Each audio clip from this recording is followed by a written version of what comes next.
هذه الشيلة إهداء للأم الغالية من أولادها الدكتور محمد والمهندس لادن والمهندس عبد الكريم والأستاذ علي والمعلم أبو عبده. كلمات الشاعر عبد الله جميل أبو نواف.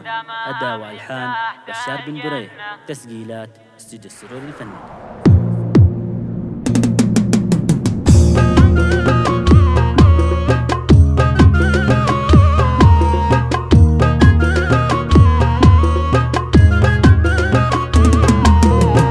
أمي الغالية رضاها رضا للرب، حبها فرض وللطاعة لها سنة. أمي سبب للحياة وللوفا مضرب، أمي ذا أقدامها من تحتها الجنة. واجبي نحوها بالطاعة تقرب مقابل أمي ألبي لو يكون فينا. أمي المسك وعطر الناد والمضرب، ادعوك يا رب عفوك والرضا عنا. ادعوك يا رب عفوك والرضا عنا. بكف أمي دواء والقوت والمشرب، ما كبرت تراني طفل في عيني. أنا مو أصحى بنغمة صوتها أطرب، يوم تنادي علي أجيب لها حينه. كم علي تصبر فيا وما أتذرب، بالحنان يا طيب قلبه ويا لينا. غبت عنها كأنه مسها كهرب، تعبدني وتبقى أمي مفتهنة.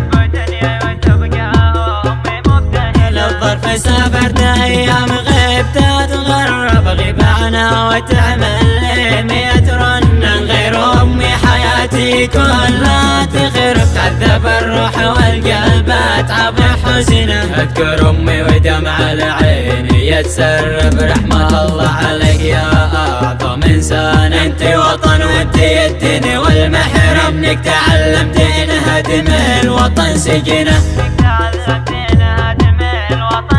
كم حولي أغلال وأنا قاعد أتهرر، رضاك يا أمي بابي مفتوح للجنة. دعوة الأم باب العرش له أجر، وفيما أمك ويبقى لك ما ظن. ولكل عاصي يطيع أمك إذا جر الطاعة لله، وارحم نفسك العفو. والختم صلي على طه رسول الرحمة المهدى، داعي الناس للجنة. الرحمة المهدى